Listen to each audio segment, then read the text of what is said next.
오늘 본문 말씀에 의지해서 지난주에도 이상과 계시를 말했는데, 이상과 계시는 곧 뭐냐?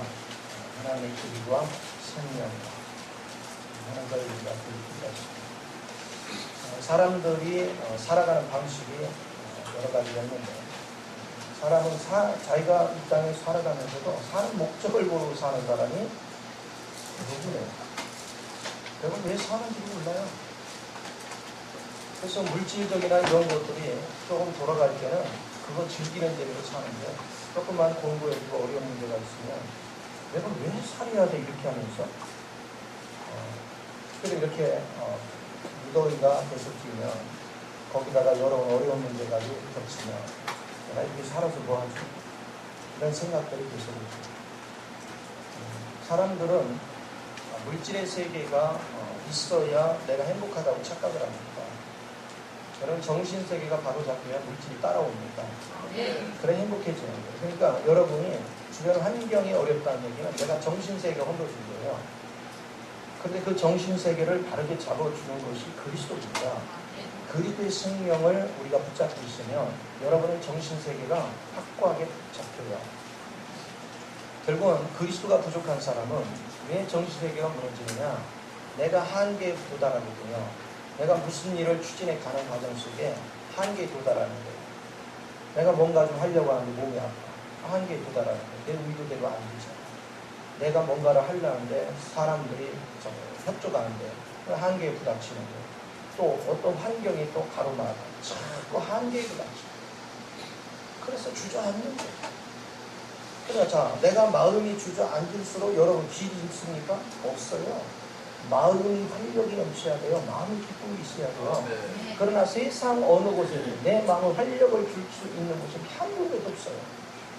그런 사람도 한 사람도 없어요. 일시적인 기분은 맞출 수 있지만 그것이 그냥 일시적이에요. 그야말로 사람을 통해서 위로받는 거 그때뿐이에요. 지나고 나면 그 문제 근본이 해결 안 되면 아무 문제가 위로가 안 되는 거죠. 그래서 근본 해결할 수 있는 분은 오직 그리스도밖에 없습니다. 그래서 이 그리스도를 안다는 것이 너무나도 소중해요. 저는 98년 12월 7일 날 주님을 깊이 체험하고 난 이후로 한 번도 주님에게서 좌우로 돌리지 않았어요. 왜? 한 번 이분을 체험하고 나니까 다들 미용친 거예요. 이런 것들. 그런데 이것이 나로 하여금 경제적으로나 여러 가지 어려운 문제를 이기게 했어요. 주변 환경에 대해서 내가 추월이 돼버리니까 그냥 주님의 움직임에 민감해지니까 얼마나 자유가 됩니까? 얼마나 행복한지. 무엇이 참된 믿음인가? 무엇이 참된 행복인가? 그래서 주님을 우리가 체험하고 나면 여러분들은 반드시 정말로 상상을 초월하는 안식을 누리게 됩니다. 그 주님을 우리가 아는 것이 굉장히 중요해요. 또 여러분들이 애쓰고 수고하고 내가 노력하면 될 거라고 착각합니다. 특별히 공부를 많이 한 사람일수록 내 나름대로 실력이 있다고 생각하는 사람일수록 내 열심을 가지고 뭔가를 합니다. 그런데 아무리 열심을 하고 머리를 써도요, 하나님의 환경을 통해서 역사하는 것은 피할 길이 없어요. 방법이 없습니다. 오직 돌파하게 하시는 분은 주님이십니다. 그래서 여러분이 주님을 만나는 것이 가장 아름다운 것입니다. 제가 주님을 만나기 전에는요, 세상적으로 똘똘한 사람들 보면 부러웠거든요. 예수를 만나고 보니까 가장 미련한 사람들이더라고요. 안 되는데 고집을 부리더라고요. 참 안타까운 것을 많이 보는데, 그래서 그리스도를 알고 나서 가장 지혜로운 사람이 뭐냐? 세상적으로 볼 때는 미련한 것 같은데 미련할 정도로 하나님께 맡기는 거예요. 하나님을 의지하는 거예요. 여러분이 하나님을 의지하면 주님께서 나를 주관해 가십니다. 나를 이끌어 가십니다. 그러면 염려거리가 없어요. 고민거리가 없어요. 아무것도 힘든 것이 없습니다. 이런 것들을 우리가 알아야 돼요. 제가 어제 청년들한테도 남자다운 게 뭐냐 물었더니 하여튼 자기 실력만큼 얘기하더라고요. 그러니까 남자다운 남자를 고르는데 남자다운 게 뭐냐 그러니까 남자다운 게 뭔지를 몰라. 야, 나 왜 시집들 안 가나 그랬더니 남자다운 게 뭔지 몰라. 몰라요. 여자다운 게 뭐냐, 여자다운 게 뭔지 또 몰라. 그러면 인생을 요만큼 사신 여러분들한테 내가 이거 질문하면 답을 할까요? 참 안타깝게도요. 아버지가 뭡니까 하고 제가 이게 가끔가다 산책 가면 그런 저기 어르신들한테 그런 질문을 합니다. 아버지가 뭡니까? 이것저것 얘기하는데요. 결론은 그분들이 말을 해놓고도 그러게 말이야 그래요. 아버지가 뭔지도 모르고 아버지라고 하고 살았어요. 어머니가 뭡니까? 어머니가 뭔지도 제대로 몰라요. 그러니 무슨 우리 앞에 비전이 있고 무슨 우리 앞에 뭐가 전개가 되고 있어요. 신앙생활이라는 것은 성경은요. 아내가 무엇인지 남편이 무엇인지 아버지가 무엇인지 어머니가 무엇인지 구체적으로 성경을 제시하고 있습니다. 우리는 그림자에 불과해요. 참된 아버지는 예수예요. 하나님이시고 참된 우리의 신랑은 예수님이 표본이 되었고요. 여러분 이 원칙들을 아는 게 굉장히 중요합니다. 그리고 교회가 주님이 바라는 참된 교회 그것이 아내로서의 역할의 위치입니다. 그것을 우리는 명쾌하게 볼 줄을 알아야 돼요. 그러면 이런 것들을 보고 이런 것들을 깨닫는 것이 뭐냐? 그것이 이상을 보는 거예요. 여러분이 바른 이상을 보면 내가 어떤 가정을 만들어 가야겠구나. 내가 어떤 인생을 설계하고 가야겠구나. 하나님이 원하는 나의 인생은 무엇이냐? 이게 그려지는 거죠. 그러면 내가 그걸 아무리 그려도 마음속에서 이걸 인도하시는 분이 없으면 내가 그걸 이룰 수가 없어요. 우리는 바울을 생각해 보면 그것을 알게 되는데 바울을 보십시오. 바울은 죄를 짓던 사람이 아니라 하나님을 섬기는 데 열심이었던 사람이에요. 그런데 무슨 방식으로? 구약의 방식으로 그리고 유대교 방식으로 율법의 방식으로. 그런데 주님이 그를 만났어요. 빛 가운데 그를 만났습니다. 그때 이후로 그는 방향을 확 바꿨습니다. 내가 지금 가는 이 길은 잘못된 길이구나. 이제 내가 이 길을 갈 것이 아니라 바른 길을 가야겠구나. 새로운 시대가 열렸구나. 그러면 그 새로운 길을 찾아가야지. 이것을 본 것이죠. 사람들은 다메섹 도상에서요 빛을 본 바울은 주목하지만 하나님께서 그 바울의 심령 속에서 계시하고 역사하고 있는 그 하나님은 못 느껴요. 오늘 본문에 보면 본문에도 16절에서 그러죠. 내 속에서 나타내시고 기뻐하셨을 때 이거는 뭘 나타내냐? 그리스도가 내 속에서 나타나셔. 그게 계시입니다. 그분의 계시가 있기 때문에 뭔가가 되는 거예요. 그러니까 우리는 외형에도 밖에도 뭔가가 있고 안에도 뭔가가 있어요. 왜? 우리는요 밖의 세계도 볼 수 있는 눈이 없습니다. 그리고 우리는 안에 인도를 받지 않으면 그걸 설령 본다 해도요 그걸 어떻게 이룰지를 모릅니다. 그래서 하나님은 밖으로 하늘의 이상을 보게 만들고 그리고 안으로부터는 그리스도 자신이 나를 그것을 성취하도록 이끌어 주십니다. 아멘. 그래서 여러분은 그리스도로 사는 법을 자꾸 배우는 훈련은 너무너무 귀한 거예요. 그런데 많은 사람들이 신앙생활을 하면서 이런 위치를 생각을 안 해요. 그냥 교회 왔다 갔다 해요. 이상이 없어. 이상이. 내가 예수를 왜 믿는지 이상이 없어요. 그냥 죄어 물어본 거 마냥 예수 믿고 천국 간대. 막연해요. 막연해. 예수에 대해서 알려고를 하지 않습니다. 믿는 게 뭔지조차도 몰라요.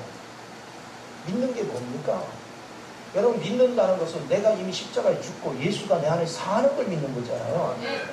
그러면 당연히 그리스도가 나를 통해 나타나야 되는데 우리는 전혀 그렇지 않아요. 그러니까 우리의 관념에서 믿음을 얘기하지 주님이 원하는 위치에서 믿음을 얘기하지 않아요. 그러니까 우리가 발전이 없는 거죠.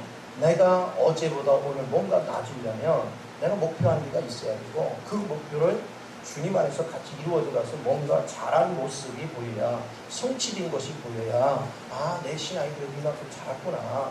내가 바른 길을 가고 있구나. 뭐가 인식이 되죠. 그냥 무대뽀로 교회만 왔다 갔다 하고 하나님 앞에 기도를 해도요 뭘 기도했는지도 몰라. 하나님이 내가 기도한 내용을 들으셨는지 받으셨는지 아마 관심도 없어. 그냥 기도했으면 하나님 해주시겠지. 아니 하나님이 듣지 않은 것으로 어떻게 해요? 하나님은요 영을 통해서 올려드리는 기도만 받으십니다. 이걸 잊어버리면 안 돼요.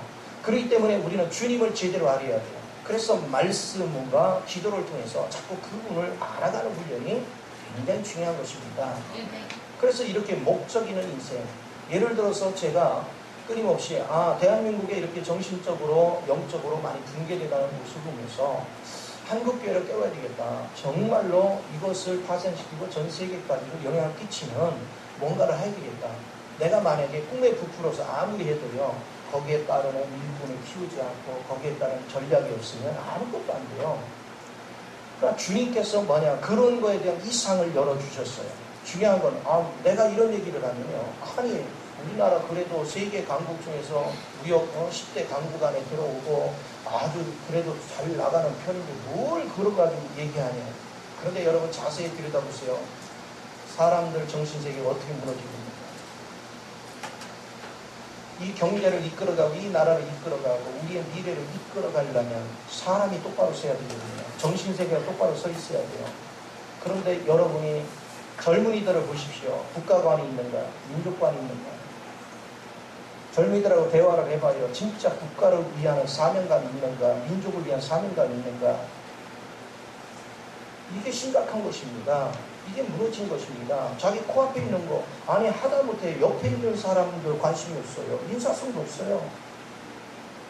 옆 사람이 어떻게 되거나 관심이 없어. 맨날 스마트폰에 붙잡고 컴퓨터에 붙잡고. 그래서 인격 있는 자와는 대화하면 귀찮다 이거예요. 그러니까 뭐하냐면 내 말전을 사이버하고만 놀아요. 그러니까 뭐합니까? 공동체의 삶을 이룰 줄을 몰라요. 그러니까 내 자식들이 그렇게 살아가고 있는데 부모조차도 이것이 얼마나 심각한 문제인지를 모른단 말이에요. 이것이 장래 어떻게 가정이 허물어지고 나라가 허물어지고 있는지를 보지 못합니다. 주님이 우리에게 뭘 깨우쳐 주고 있습니까?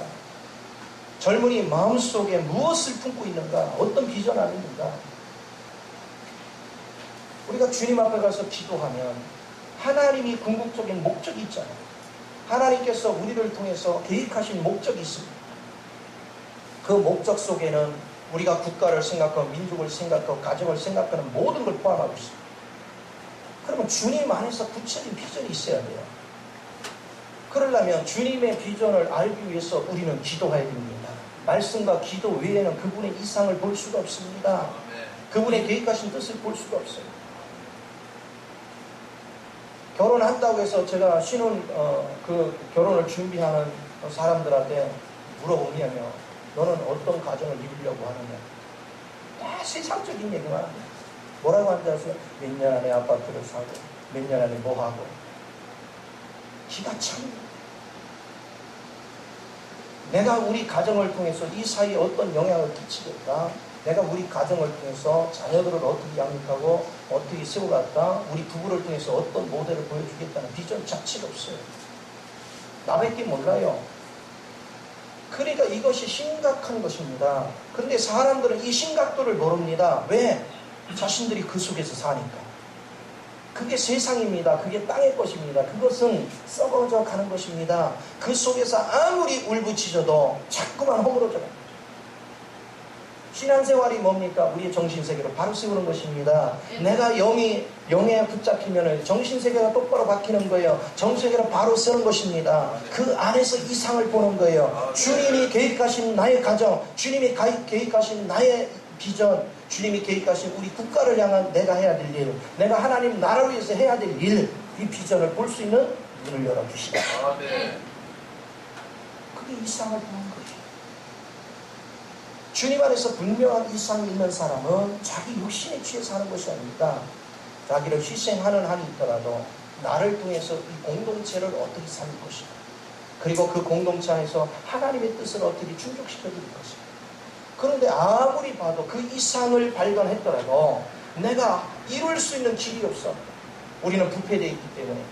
그러니까 내 힘으로 그것도 안 돼요. 그래서 나를 버리고 그리스도 안에서 그리스도가 내 안에 사는 걸 믿는 믿음 안에서 사는 거예요. 이제는 그리스도가 계시하는 대로 내가 따라가는 것입니다. 결국은 비전을 주신 분도 여호와시요 그걸 이루는 분은 하나님이십니다. 그분이 그리스도로 우리 가운데 오신 거예요. 그래서 모든 이상을 보게 하신 분도 그분이시고 내 안에서 그 이상을 이루어 가신 분도 그분이십니다. 여러분이 그것을 알면 그분은 육신이 지금 없기 때문에 내 육신과 내 생각과 내 감정과 내 의지를 그분이 사용하지 않는 한 불가능하구나 하는 걸 알게 돼요. 그래서 나를 주님 앞에 자꾸 맡기는 것입니다. 내 생각을 고집 피우는 것이 아니라 내 생각을 주님께 맡기면 주님이 내 생각을 주님의 생각으로 바꿔버립니다. 내 감정은 인내력이 부족해요. 그러나 감정을 주님께 맡기면 주님의 사랑이 와서 접촉하면 우리는 인내력이 생깁니다. 오래 참을 수 있는 능력이 생깁니다. 여러분 힘으로 주변 사람을 바뀐다 천만에요. 아무리 여러분이 애를 써도 안 됩니다. 우리가 기도하는 것은 나를 그리스도로 바꾸기 위한 기도입니다. 여러분 안에 내가 사는 것이 아니라 나를 포기하고 그리스도를 사는 믿음 안에 거하기 위해서 기도하는 거예요. 그런데 나를 바꿀 생각을 하지 않고 여러분이 여러 문제 해결해 달라고 아무리 기도해 보십시오. 하나님은 그거 들어줄 마음이 눈꽃만큼도 없습니다. 주님은 주님이 내 안에 사심으로 주님이 나를 통해서 그걸 이루시기를 원하는 것입니다. 그러니까 내가 비워지지 않는 한 문제는 해결되지 않습니다. 내가 비워지고 내가 주님을 믿어야 돼요. 그게 나를 맡기는 거예요. 나를 주님 앞에 맡기고 여러분들이 그 믿음 속에 주님이 이루시는 것에 대한 믿음을 딱 붙잡고 있으면 흔들림이 없습니다. 모든 문제가 그리스도 안에서 됩니다. 여러분 몸이 아프다고 의사 믿지 마요. 의사가 고칠 수 있는 거는 몇 프로 안 돼요. 병원을 가지 말라는 얘기가 아닙니다. 병원은 성령님이 가라면 가야지요. 병원 가 치료 받으라면 절대 받아야 됩니다. 그러나 의사가 고치는 것은 거의 없습니다. 오늘 의사가 고쳐놓은 것 같지만 더 심각하게 몇 년 후에 더 허물어집니다. 주님이 고치셔야 돼요. 주님이 완벽하게 고치시는 거예요. 주님을 의지해야 되는 것입니다.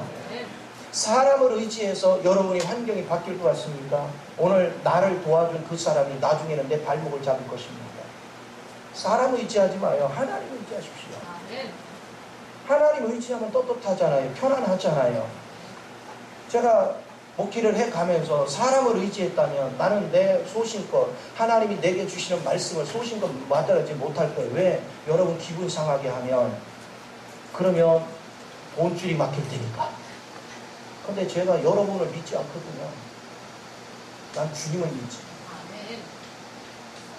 여러분 믿었다가는 바꿈습니다. 그러나 주님을 믿으면 주님이요 동서남북 사방에서 어떤 방법이든 나의 필요를 채워주십니다. 그러니까 나는요 사람 앞에 신세 안 지고 하나님께만 신세를 지니까 하나님이 전하는 대로 고지굿대로 전하는 거예요. 사람 눈치 볼 필요도 없이. 그거같이 자유한 게 없어요. 그래서 주님 안에서 우리가 붙들려 가는 것입니다. 그래서 여러분들이 항상 잊지 말아야 될 것은 오늘 바울이 하는 소리 보시죠. 나는 내가 전하는 것이 배운 것이 아니라는 겁니다. 내가 사람으로 인해서 들은 것이 아니라는 것입니다. 직접 하나님이 계시를 줬다는 것입니다. 하나님께서 이 상을 열어줬다는 것입니다. 그리고 그는 주님의 뜻을 따라 행했다는 것입니다. 철저하게 주님의 뜻을 따라가는 거예요. 그래서 우리는 다메섹 도상에서 사도 바울이 빛을 본 것까지는 아는데 그 속에서 주의 영이 계시하고 있는 건 사람들이 읽지를 못합니다. 빛을 보고 나서는 어떻게 합니까? 속에 있는 계시의 영이 다메섹으로 가라. 그러면 너를 기다리는 자가 있을 것이다. 그에 가서 안수 받았더니 눈에 비늘이 떨어졌죠? 이건 뭐입니까? 영적인 눈이 열린 거예요. 닫혔던 눈이 열린 것입니다. 오늘 여러분이 이 원칙을 잊지 말아야 돼요. 그래서 위형도 목표도 있어야 되지만 내적인 그분의 인도가 절대적으로 필요한 것입니다. 그래서 외적인 이상이라는 것은 내가 가야 될 길을 보는 것입니다. 그리고 내적으로 계시는 생명이 되어져서 생명이신 그리스도가 나를 이끌고 가는 것입니다. 그래서 그분이 이끌어가면서 필요한 지혜를 다 주십니다. 그분이 나를 공급해 주십니다. 그래서 그분으로 인해서 살아가는 맛이 얼마나 행복한지 몰라요. 날마다 즐겁고 유쾌하고 생명력이 넘치는 그런 은혜의 삶을 살아갈 수 있다는 거 얼마나 가치가 있습니다. 많은 사람들은 이것을 깨닫지 못해요. 그래서 내적인 계시가 있는 사람, 또 외적인 이상이 있는 사람은 무슨 차이가 있을까요? 내가 이제는 세상 방식으로 살아가던 것들을 하나님의 이상을 딱 발견한 순간 여러분은 세상 방식을 과감히 포기하게 돼 있습니다. 하나님의 이상을 보고 세상 거를 포기하지 않은 사람은 한 사람도 존재할 수 없습니다. 그 얘기는 내가 아직도 세상 방법을 묵혀주고 있다는 건 이상을 보지 못했다는 증거입니다. 하나님의 이상을 본 자는 결코 세상에 썩어질 거를 붙잡고 가지 않습니다. 하나님의 이상, 그것은 하늘에서 내려오는 것이고 하늘의 비전입니다. 하늘의 비전을 본 자는 땅에 썩어질 것, 땅에 별 볼 일 없는 거에 현혹되지 않습니다. 그것은 과감히 포기합니다. 이것을 우리는 깊이 인식을 합니다. 그거는 하나의 그림에 불과해요. 그러나 하늘의 이상은 살아있습니다. 실제가 되어 있습니다. 그래서 저절로 우리는 세상 거에 대한 미련을 버리고 하나님 방식으로 움직이고, 또 하나 여러분이 이 이상을 가지고 있는 사람은 목적의식이 분명하니까 게으르거나 나태한 법이 없습니다. 그리고 내일 일에 대해서 염려 근심도 하지 않습니다. 또 내 속에서 역사하시고 계시하는 그분의 영을 가지고 사는 것은 불안 요소가 전혀 없습니다. 왜? 완벽할 정도로 이분이 나를 이끌어 가십니다. 가장 완벽한 내비게이션, 그분은 그리스도십니다. 우리가 그 그리스도를 나의 생명으로 붙잡고 사는 사람은 절대로 중간에 좌절하거나 낙망하거나 이런 법이 없어요. 그러니까 여러 목적이 분명해야 돼요. 그래서 제가 어제 청년들한테도 그랬습니다. 바로 하나님이 가지고 있는 것이 남자다운 거예요. 그걸 갖추는 것이. 그래서 남자다운 것은 뭐냐? 목적의식이 분명해요. 하나님은 목적이 있습니다. 우주 만물을 창조한 목적이 있습니다. 인간을 창조한 목적이 있습니다. 인간을 구원하는 목적이 있습니다. 그 목적을 이루어 가십니다. 남자다운 신랑은 뭐 하는 것입니까? 바로 목적이 있어야 돼요. 내 가정을 어떻게 세워가야 되겠다는 목적의식이 분명해야 돼요. 그 길을 가지고 있어야 돼요. 길을 가지고 있지 못하다면 그건 남자가 아니에요. 그럼 여자도 아니고 남자도 뭘까? 그건 나도 모르겠어요. 남자다움이 뭡니까? 가족에 필요한 걸 공급해 줄 줄 알아요. 우리 주님은 철저히 공급할 줄 알잖아요. 그것을 할 줄 알아야 돼요. 그리고 지켜줄 줄 알아야 돼요. 근데 거기다 더 중요한 것이 있어요. 가족에게 기쁨을 줄 줄 알아요. 이거 줄 모르면 아무것도 아니에요. 주님이 하시는 것은 바로 그것을 하시죠. 오늘 여러분이 주님의 이상을 본 사람은 주님 노선에 서게 되면요, 주님 안에서 필요한 걸 공급할 수 있고 보호해 줄 수 있고 여러분들이 철두철미한 기쁨을 줄 수 있는 은혜가 주어지는 것입니다. 그러니까 그런 남자가 신랑이 이루고 그런 남자가 아버지로 있으며 그 가정은 신바람 나는 것입니다. 기쁨이 넘치는 것입니다. 그런데 보세요. 하나님이 나를 붙잡지 않으면 그 길이 없습니다. 그런데 우리는 하나님을 세상을 내 힘대로 하지도 못하면서 하나님 의지하지 않고 막 헛새만 부리는 남자 있잖아요. 내가 다 할 테니까 남 믿고 따라와. 그거 믿고 따라갔다 죽었어. 얼마나 고달픈 여정이 돼요. 주님을 전적으로 의지하고 주님을 의지하는 사람, 그래서 주님 안에서 비전을 본 사람, 그 이상을 따라서 걸어가는 그 사람을 쫓아가야 흔들림이 없어요. 확신이 있습니다. 기쁨이 있습니다. 이것을 우리는 선명하게 가질 줄 알아야 돼요. 무엇이 인생을 살아가는 것인가? 무엇이 가치가 있는 인생인가? 내가 신앙생활을 하는데 이 목적하는 바가 무엇인가? 이 그림을 분명히 가지고 있어야 돼요. 그럼 보세요. 주님이 어떤 목적을 이루려면요, 신부 되신 오늘 교회가 주님 뜻에 불순종하면 하나도 이룰 수 없어요. 그게 아내의 위치입니다. 아내는 남편의 꿈을 봐야 돼요. 이상을 볼 줄 알아야 돼요. 그리고 그거에 내가 어떻게 도와줘야 될 것인가, 어떻게 협조해야 될 것인가, 그게 지혜라는 것입니다. 그 지혜를 공급할 줄 알아야 되고, 그 지혜 안에서 남편이 그 꿈을 펼쳐나갈 수 있도록 가족들을 안배할 줄 아는 것, 균형 있게 지켜줄 줄 아는 것, 그 역할이 얼마나 중요해요. 그것이 신부가 하는 일이요, 엄마의 위치예요. 그런데 오늘날 우리는 이걸 망각하고 살아갑니다. 아내 가족들이 어떻게 되는지 돈 몇 푼만 벌면 이게 행복인 줄 압니다. 아니요. 돈 몇 푼보다 더 중요한 것은 가족을 경영하는 것입니다. 우리가 오늘 살아가기 힘들어 맞벌이를 하더라도 본업은 잊어버리면 안 돼요. 돈 버는 건 부업이고 본업은 가족을 바르게 세워가는 것입니다. 신앙의 원리도 똑같은 것입니다. 여러분이 신앙의 원칙을 지킨다는 것은 내 가정을 돌보는 것도 그게 신앙의 원리예요. 내가 국가를 위해서 해야 될 역할을 하는 것도 그것이 신앙의 원리입니다. 주님은 신앙생활을 한다니까 내가 가정도 버리고 사이도 버리고 국가도 버리고 그냥 하나님 앞에만 잘하는 거 그게 신앙인 줄 착각하는데 아니요. 제대로 된 신앙생활은 가정을 지키는 것입니다. 국가를 지키는 것입니다. 내 직장을 지키는 거, 사회를 지켜내는 거예요. 그러나 누구 방식으로? 주님 방식으로 하는 것입니다. 그래서 주님 방식으로 주님의 이상과 주님의 계시 안에서 살아가는 사람은 자기가 가정에 있으면 가정이 천국으로 바뀝니다. 그 사람이 그런 사람들이 국가에 많을수록 국가가 강성해집니다. 그런 사람이 직장에 있으면 그 직장에 활력이 넘칩니다. 은혜가 넘쳐나는 거예요. 그러니까 여러분이 지금 살아가는데 이 원리만 딱 깨닫고 있으면 아 가정은 이렇게 운영하는 것이구나, 직장생활은 이렇게 하는 것이구나, 아 내가 국가를 향하는 마음은 이렇게 가는 것이구나, 이것이 뚜렷해지면서 그렇다면 여러분이 국가가 안에 있으면 국가에 피해가 가는 행동을 안 하지요. 그리고 국가에 피해가 가는 사람을 선도해서 바른 길을 이끌겠죠. 가정의 이상을 본 사람 가정에 피해가는 행동을 안 하겠죠. 직장의 이상을 본 사람들은 직장에 피해가는 일을 하지 않겠죠. 하나님의 이상을 봤다는 것은 하늘나라에 피해가 가지 않게 하는 것입니다. 내가 바른 길을 보고 가는 거예요. 내가 자녀들을 길러서 이제 등록금 대주고 애들이 이제 클 만큼 컸으니까 아 이제는 시집장가 보낼 때 됐지 이것만 생각하는 부모는요 끊임없이 부모가 당한 것보다 더 심각한 것들을 자녀가 계속 겪을 수밖에 없다는 걸 잊지 마요. 이유가 뭡니까? 부모 세대보다 우리 자녀 세대는 훨씬 타락되어 있습니다.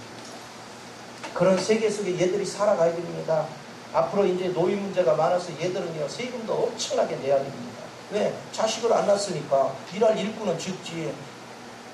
나이 들었다고 그냥 다 수장시킬 수는 없잖아. 다 살려야 돼요. 그렇죠? 그럼 돈 벌어서 세금을 이제 10% 20% 뛰던 게 이제 40% 50% 뛰어야 돼요. 쉬운 세상이 아닙니다. 고통스러운 세상입니다. 그런데 우리가 정신세계로 무장이 안 돼 있으면 이 아이들이 사이에 나가서 무슨 제대로 그걸 견뎌내겠어요.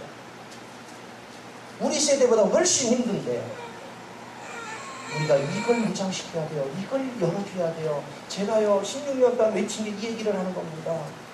내면이 바뀌지 않으면 외형 아무리 그 사람이 잘 나가도 허물어지는 건 순식간입니다. 내면의 정신세계가 바로 잡히는 거. 이걸 설명해서 주님이 뭐라고 했습니까? 네가 주의 말씀에 순종해 사는 거 그것이 뭐냐? 그게 반석 위에 집을 짓는 것이다. 이 말씀의 의미를 깨닫지 못하고 따라가지 않는데 이게 모래성 위에 집을 짓는 것이다. 오늘 모래성 위에 아무리 네가 부귀 영화를 쌓아놨어도 그거 무너지는 건 한순간이라는 거예요. 그러나 그리스도의 말씀에 기초에 서서 주님 안에서 이상을 보고 주님의 계시 안에서 인도함을 가는면 어떤 시련과 어려운 문제가 와도 허물어지지 않는다는 것입니다. 견고하게 서 있다는 것입니다. 오늘 진리의 눈을 뜰 줄 압니다. 무엇이 생명의 길을 제시하고 가는 것인가? 여러분이 명쾌하게 목적의식을 가지고 살 줄 아는 은혜가 분명하게 될 줄 믿습니다. 그래서 성경의 인물들을 보십시오. 여러분 아벨을 생각해 보세요. 왜 아벨의 제사는 받고 가인의 제사는 안 받았습니까? 아벨의 제사는 아벨은요 하나님의 이상과 계시 안에서 하나님이 기뻐하는 방식대로 제사를 드렸어요. 그러니까 그걸 받은 거예요. 그러나 가인은 하나님을 보는 이상과 계시를 보는 마음이 없었어요. 그러니까 뭐하냐 모르니까 자기 나름대로 최선을 다해서 자기가 좋다는 걸 다 수집해서 푸짐하게 드렸습니다.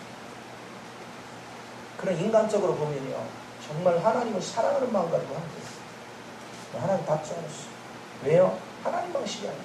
그 세상 방식. 오늘 우리가 살아가면서 세상 방식으로 살아가면 망해요.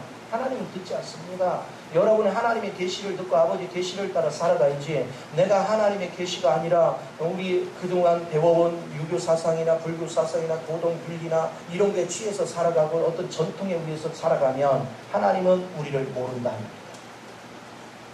그것은 땅의 것입니다. 그건 부패된 것입니다. 그건 사단이 이미 다 쓰레기에 사용했던 쓰레기에 불과한 것입니다. 또 우리는 하나님의 길을 걸어가는데 인간적인 방법을 동원하면 안 돼요. 인간적인 방법, 사회적인 방법, 세상적인 방법, 어떤 의식 이런 것들을 동원하면 안 돼요. 오늘 교회 안에 보십시오. 교회는요, 목회자가 이상이 분명하고 그리고 하나님의 계시 안에서 생명을 따라서 영혼들을 이끌어 가야 됩니다. 그러면 그것만 있으면 돼요. 다른 게 뭐가 필요 있어요. 그런데 이상과 계시가 없으면 어떻게 됩니까? 사람을 끌어모아야 되겠는데 사람들이 안 오네? 그러니까 뭐예요? 요즘은요, 말씀 듣기 전에 뭐부터 틀어줘? 영화. 말씀을 10분만 하고 영화 틀어줘. 오라고. 그런 교회가 너무 많아. 그리고 연예인 불러다 부흥회 하고. 웃기지도 않잖아요? 하나님의 이상과 계시가 있어요. 오늘 교회 학교에 사람들이 모여서 많다고 그래서 가보면 예수는 없고 뭐만 있어요? 걔들이 좋아할 건 비유 맞추는 걸로 가르치고 있어요. 그럼 땅의 것이잖아요. 하나님 방식이 아니잖아요. 세상 방식이잖아요. 하늘나라는 세상 방식을 운영하는 것이 아닙니다. 하나님의 이상과 계시 안에서 아버지 나라를 위해서 아버지의 영광을 위해서 사는 거예요. 이 땅에서 아무리 여러분이 복을 봐도 이 땅은 행복이 없어요. 거기는 사단의 우글거리입니다. 우리의 행복은 하늘나라입니다. 우리가 하늘나라의 이상을 가지고 하늘나라의 젖줄을 대고 하나님에게서 흘러내려오는 은혜의 공급 받아가야 여러분은 세상을 이기는 지혜와 능력이 넘치는 걸 믿으시기 바랍니다. 그래서 이상과 계시를 받기 위해서 기도가 쉬면 안 돼요. 말씀 듣는 걸 게을리하면 안 됩니다. 말씀 읽고 듣는 일은 나의 믿음을 강화시킵니다. 오늘날 많은 사람들이 겨자씨만한 믿음도 없다니까요. 성경이 그러잖아요. 겨자씨만한 믿음만 있어도 이 산을 저 바다로 옮겨내는, 그런데 아무것도 이루지는 못해. 왜요? 겨자씨만한 믿음 자체가 없어요. 안 믿습니다. 한 예를 들어서 주님이 이렇게 말씀해요. 그리스도 안에는 정죄함이 없나니 그리스도 안에서는 죄와 사망이 끝났다는 거예요. 그런데 우리는 죄와 사망이 두려워 떨고 있어요. 아니, 주님이 말씀하시면 믿어야지. 근데 우리는 내 체험, 내 느낌을 믿으려고 하지 주님이 하신 말씀을 안 믿어요. 그러니까 끊임없이 고통스러운 거예요. 그러나 주님을 믿는 자는 이미 자기 일을 시신같이 안식에 들어가는 거예요. 성경이 제시하는 것들은 주님이 앞으로 이룰 것이 아니고 주님 안에서 이미 이루어진 사건입니다. 그걸 내가 믿으면 성령님이 그걸 적용시켜서 내게 실제가 되게 만드시는 거예요. 오늘 이 비전을 가질 줄 아는 것, 이것이 얼마나 중요합니까? 또 노아를 한번 생각해 보세요. 노아는요, 노아의 홍수시대 얼마나 사람들이 부패됐어요. 그러나 오직 노아는 주님을 주목했어요. 그리고 주님 안에서 이상을 봤습니다. 그리고 주님의 인도를 받았습니다. 그랬더니 하나님께서 시키는 대로 방주를 주었어요. 이제 시키는 대로 그 안에 들어가라 해서 다 들어갔어요. 다 들어가 눈 딱 닫더니 그때부터 심판이 내리기 시작하는데 그 안에 못 들어간다면 다 죽었어요. 결론은 무슨 얘기입니까? 주님의 이상을 보지 못한다는 다 죽은 거예요. 이상 안에 거한 자가 산 거죠. 아브라함도 이상이 없이 그냥 왔습니까? 그는 갈대아우에 떠날 마음이 없었습니다. 그러나 하나님의 이상이 나타났습니다. 그를 이끌어 왔습니다. 그리고 그와 함께 하시면서 그의 계시를 통해서 계속 방향을 이끌어 줬습니다. 그래서 그 길로 온 것입니다. 성경의 인물들 한 사람도 자기 힘으로 한 게 하나도 없습니다. 주님이 다 이끄셨어요. 모세를 보십시오. 모세가 광야 가고 싶어 갔습니까? 하나님께서 강제로 그를 이끌어 갔습니다. 그러면서 거기서 뭘 훈련받았습니까? 이상을 보러 훈련을 받았습니다. 그래서 이스라엘 백성을 애굽에서 이끌어서 광야로 이끄는 것 자기 역량이 아닙니다. 하나님이 가르쳐 주셨고 하나님이 그 비전을 주셨고 그리고 주님이 시키는 대로 순종해서 그 일을 이뤘습니다. 그리고 그가 방주를 성막을 만드는 것도 하나님이 시내산에서 계시를 주셨고 이상을 보여줬고 그리고 그것을 만드는 모든 것에 계시를 줘서 그걸 만들어갈 수 있었어요. 이상만 있다고 되지 않습니다. 계시만 있다고 되는 것이 아닙니다. 겉에 하나님이 어떻게 하는 모형을 보여줬으면 그걸 이룰 수 있는 내적인 가르침이 필요한 것입니다. 그래서 우리는 두 가지를 다 갖춰야 돼요. 밖으로는 이상이 있어야 되고 안으로는 성령이 나를 인도해 가는 이런 놀라운 역사가 일어나야 되는 것입니다. 이런 걸 통해서 하나님의 크신 역사를 이루어 가셔요. 성경의 인물사를 따지면 한도 없습니다. 사무엘도 하나님의 이상과 계시 안에서 움직인 것이고, 다윗도 이상과 계시 안에서 움직인 것이고, 이사야도, 다니엘도, 에스겔도, 예레미야도 전부 다 하나님이 먼저 이상 가운데 오셨고 계시해 주셨고, 그는 이상을 따라 말했고 계시를 따라 말했습니다. 오늘 우리에게 이상이 있어야 되고 계시가 있어야 됩니다. 여러분 삶 속에 이 두 가지가 갖춰지지 않으면 결코 하나님을 섬길 수 없고 하나님의 길을 갈 수 없습니다. 그래서 우리는 밤낮 기도에 힘쓰라는 것입니다. 이상을 보기에 기도에 힘쓰라는 거예요. 기도하는데 돈 문제 해결해달라 기도하지 말고요, 병 고쳐달라는 기도에 초점을 두지 말고, 하나님이여 주님이 이 환경을 허락하신 이유가 뭡니까? 나하고 그 이상을 보게 하사 환경에 매이는 자가 아니라 이상을 꿈꾸는 자 되게 하시고, 하나님의 계시 안에서 이 길을 걸어감으로 내게 역사하는 모든 사단의 세력을 물리치고 내가 정말로 주님 안에서 갇히는 인생이 되기를 소망하는 그런 기도가 돼야죠. 이것이 가치가 있습니다. 저는 뭔가 안 풀리면 그거 해결해달라고 기도한 적이 없어요. 하나님 이게 왜 왔죠? 나로 뭘 깨우치시려고 하죠? 제가 하나님에게서 뭐가 벗어났죠? 하나님 저로 하여금 뭐를 보게 하시려고 하지요? 하고 자꾸 묻습니다. 그리고 주님이 원하는 대로 내가 깨우치면 순식간에 내 문제가 해결되는 걸 봅니다. 왜? 그 문제를 왜 줬어요? 나를 깨우치기. 이것을 우리는 느낄 줄 알아야 여러분 삶이 열리는 것입니다. 그래서 참으로 제가 요즘 여름철이 되니까 안타까운 것이, 더우니까 물가 찾아가는 데는 참 열심히 있는데 주님의 이상을 보기 위해서 이상을 사모하는 그 사모하는 기도의 자리, 말씀의 자리는 왜 그렇게 피해가려고 하는지 몰라. 나는 하나라도 더 주려고 하면 뜨끈한데 심지어 말씀과 기도에 껴있지 않다. 여러분 신앙생활 몇십 년 해도 무슨 이상. 주님 안에서 이상을 보고 주의 계시를 따라서 위적으로는 이상회를 통해서 가는 길을 보고 내적으로는 그 길에 실제 안내자이신 그리스도가 같이 공존할 때 우리 삶은 풍요로운 열매를 맺게 되는 줄 믿으시 바랍니다. 그래서 이 믿음 안에 굳건히 서서 날마다 그리스도로 자부심을 가지고 사는 저와 여러분의 되기를 예수 이름으로 축원을 드립니다. 기도하겠습니다. 좋으신 아버지, 그 신은혜와 사랑을